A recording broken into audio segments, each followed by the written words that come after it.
Mari kita berdoa. Terima kasih Tuhan untuk hari yang indah, hari yang luar biasa. Hari ini kami akan mendengarkan firman-Mu. Jadikan hari ini hari berkat, hari mujizat, hari damai sejahtera, hari sukacita. Roh Kudus pimpin, Roh Kudus berikan hikmat, kebijaksanaan, akal budi, pengertian. Dan semua yang bukan dari Tuhan kami patahkan dalam nama Tuhan Yesus, dalam nama Tuhan Yesus. Jadikan hari ini hari berkat, hari yang luar biasa. Berfirmanlah Tuhan, kami siap mendengarkan firman-Mu. Haleluya. Amin. Kita akan membaca firman Tuhan yang hebat hari ini, saudara. Dari 2 Raja-Raja 5, ayat yang ketiga sampai ayat yang kelima, saudara. Berkatalah gadis itu kepada nyonyanya, sekiranya tuanku menghadap nabi yang di Samaria itu, maka tentulah nabi itu akan menyembuhkan dia dan dari penyakitnya.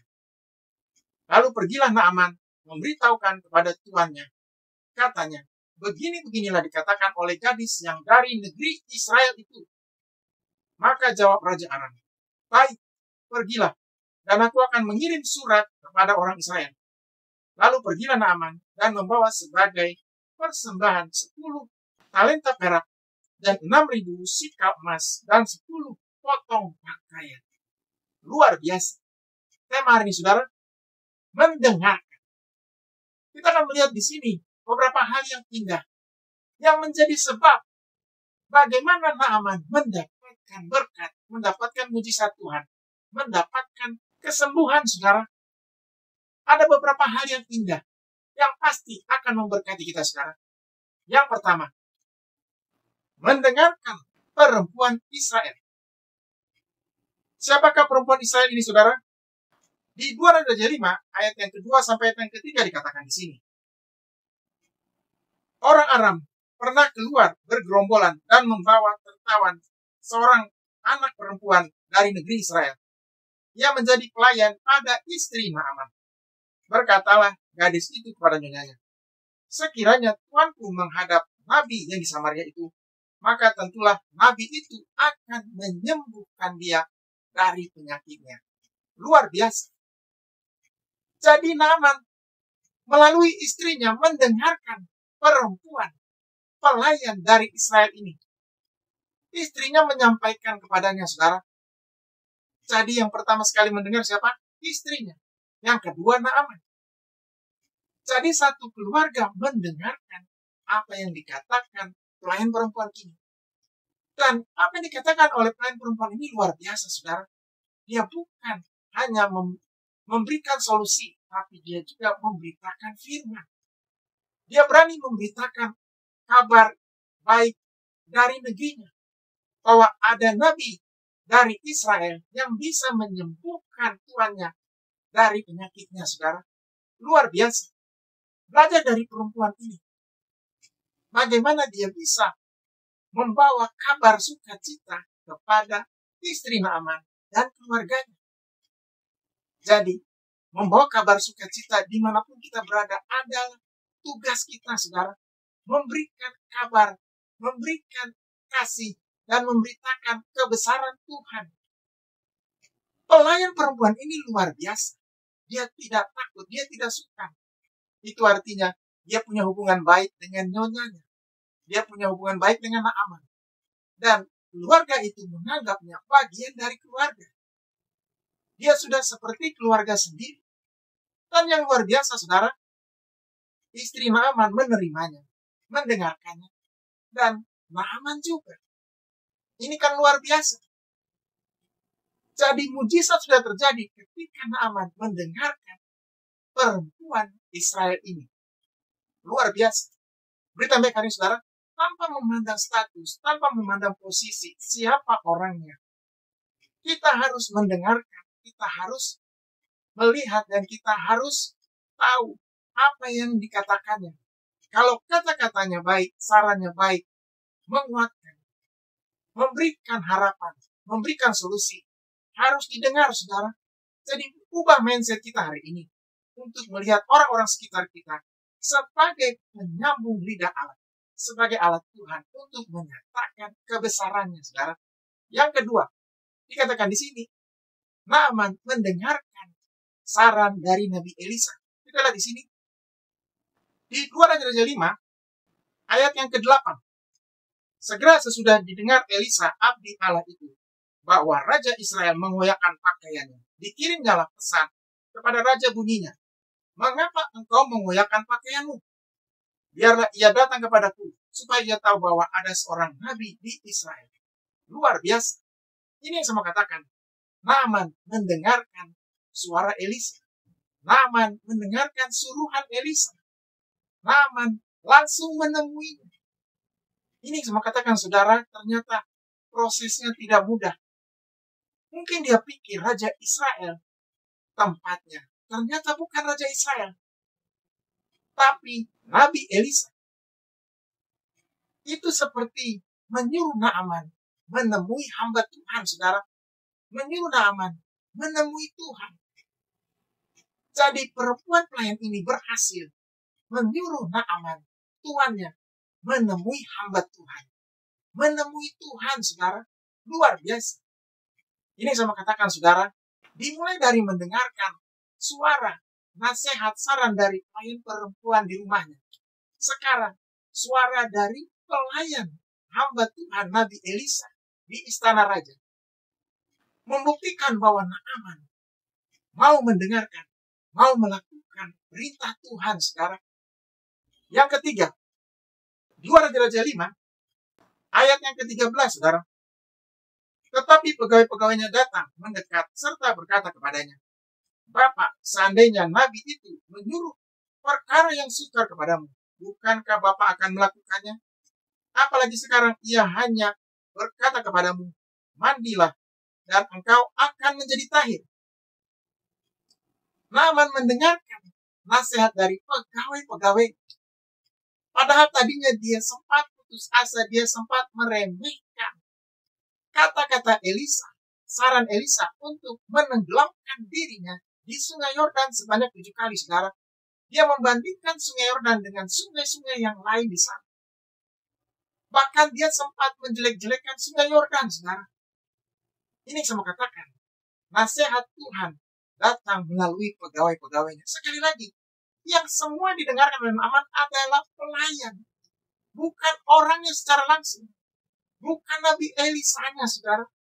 Ini yang saya mau katakan, Tuhan pakai pelayan. Pertama, pelayan perempuan. Yang kedua, pelayan hamba Tuhan Nabi Elisa yang disuruh bertemu dengan Naaman di istana. Yang ketiga, pegawai-pegawai yang selama ini setia, yang selama ini menemaninya. Ini kan luar biasa, saudara. Jadi, ini bukti bahwa Naaman, orang yang rendah hati, dipakai Tuhan luar biasa, saudara. Orang yang rendah hati akan menerima jawaban Tuhan. Orang yang rendah hati akan menerima berkat mujizat Tuhan. Jadi, cara untuk menerima berkat Tuhan, rendah hati, saudara. Pertanyaannya, apakah kita sudah rendah hati? Apakah kita punya sikap rendah hati?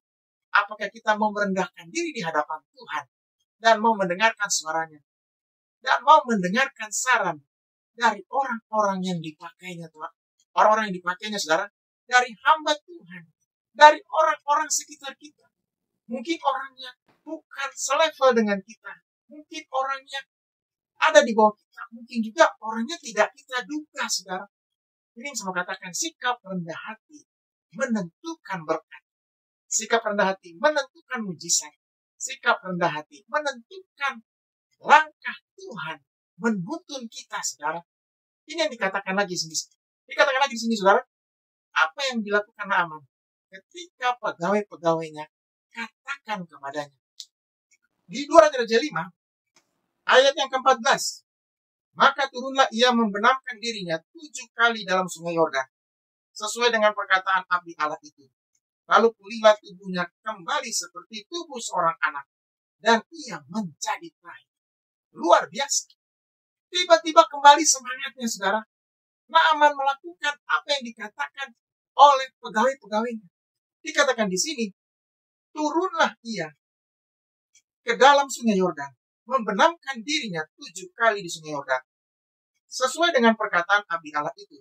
Lalu pulihlah tubuhnya kembali seperti tubuh seorang anak, dan ia menjadi tahir. Dia mendapat berkat, saudara.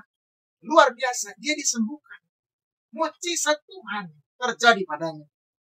Dia sembuh dari semua penyakit kustanya. Bahkan dikatakan di situ, tubuhnya kembali lahir. Seperti tubuh seorang anak. Tubuhnya kembali pulih. Luar biasa. Kembali sehat. Dari orang yang sakit parah. Dari orang yang menderita. Sekarang sembuh. Sekarang dibebaskan Tuhan. Sekarang dipulihkan Tuhan, saudara. Berita yang baik hari ini. Tuhan akan memulihkan setiap orang percaya. Orang-orang yang mendengarkan firman Tuhan hari ini. Tuhan akan menyembuhkannya dari sakit.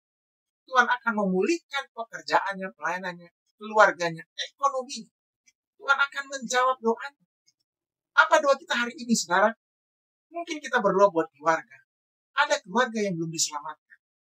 Tuhan akan menjawabnya. Tuhan akan menjamahnya. Mungkin kita berdoa buat karir. Tuhan akan menunjukkan jalannya. Tuhan akan memberkatinya, saudara. Mungkin kita berdoa buat pasangan hidup. Ada orang-orang, anak-anak muda yang sedang mencari pasangan hidup. Tuhan akan memberikan yang terbaik. Tuhan akan menuntunnya, mempertemukan dengan orang-orang yang tepat, saudara. Jadi, orang yang mendengarkan suara Tuhan, mendengarkan nasihat Tuhan, akan selamat, akan mendapat berkat, akan mendapatkan jawaban. Tuhan tidak meninggalkan orang yang mendengarkan suaranya, saudara. Kita lihat di sini, bagaimana Naaman dengan rendah hati mau melakukan semua yang dikatakan Tuhan. Dia dengan rendah hati mau melakukan apa yang dikatakan oleh abdi Allah ini, oleh Nabi Elisa. Ini semua adalah kunci dari keberhasilannya, saudara. Firman Tuhan berkata, iman datang dari pendengaran, dan pendengaran akan firman Kristus. Jadi, kalau saudara mau diberkati, kalau saudara mau dipulihkan, buka telinga, buka mata kita, buka pikiran kita, buka hati kita bagi firman Tuhan, bagi kata-kata Tuhan, bagi suara Tuhan. Karena firman Tuhan, suara Tuhan adalah nasihat. Karena firman Tuhan, suara Tuhan adalah saran yang luar biasa, jalan keluar yang luar biasa.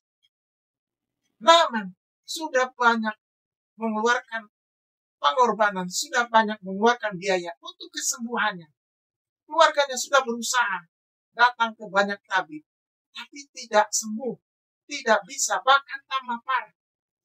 Tetapi ketika dia datang kepada Tuhan, dia mau mendengarkan saran, dia mau mendengarkan suara Tuhan, dia mau mendengarkan suara pegawai-pegawainya. Di situ dia disembuhkan Tuhan, saudara. Ini saya mengatakan, setinggi-tingginya jabatan orang, sehebat-hebatnya orang, kalau dia tidak mau mendengarkan suara Tuhan, dia tidak mau mendengarkan firman Tuhan, dia bukan apa-apa. Dia tidak akan mendapatkan apa-apa, saudara. Dia tidak akan mendapatkan Tuhan. Dia akan kehilangan Tuhan, kehilangan kesempatan. Tapi kalau dia mau membuka hati, membuka pikiran, membuka matanya, dia akan mendapatkan kesempatan. Dia akan mendapatkan jawaban. Dia akan mendapat berkat. Dia akan mendapatkan mujizat. Kita lihat di sini. Naaman penuh dengan sukacita. Tidak menyangka. Sekarang dia sudah sembuh. Jadi tanda orang yang dijamah Tuhan. Tanda orang yang dipulihkan Tuhan. Ada sukacita di wajahnya. Ada kegembiraan. Ada hati yang meluap-luap. Hati yang penuh dengan sukacita. Firman Tuhan berkata, hati yang gembira adalah obat. Tapi semangat yang patah mengeringkan tulang. Hari ini, Tuhan akan memberikan sukacita kepada saudara. Keluarga saudara, pekerjaan saudara, pelayanan saudara, bisnis saudara. Supaya kasih Tuhan, berkat Tuhan dinyatakan. Supaya anugerah Tuhan dinyatakan. Supaya saudara melihat kebesaran kemuliaan Tuhan. Mujizat Tuhan. Hari ini adalah hari berkat Tuhan. Hari mujizat Tuhan. Hari jawaban doa. Mari kita berdoa. Terima kasih Tuhan untuk hari yang indah. Hari yang hebat, hari yang luar biasa. Hari ini Tuhan melihat setiap orang, setiap mata, setiap telinga, setiap hati. Tuhan menjamahnya, Tuhan mengetuk hatinya. Tuhan menguatkan yang lemah, memberikan penghiburan buat yang susah, memberikan damai sejahtera, sukacita, kemenangan, bahkan lebih dari sekedar iman. Tuhan menjawab doa, baik itu pekerjaan, pelayanan, bisnis, keluarga, pasangan hidup, dengan luar biasa. Tuhan memberikan yang terbaik. Tuhan juga menyembuhkan yang sakit. Firman Tuhan berkata, bil-bilurmu Tuhan Yesus sudah menyembuhkan yang sakit. Dalam nama Tuhan Yesus, yang sakit sembuh, bangun, kembali bangkit, kembali menjadi berkat. Tuhan juga memberkati bangsa ini, pemerintah kami, negeri yang kami kasihi dengan luar biasa, menyelamatkannya, memberkatinya. Di dalam nama Tuhan Yesus. Haleluya. Amin. Tetap semangat, saudara. Tetap kuat. Tuhan Yesus memberkati kita. Haleluya.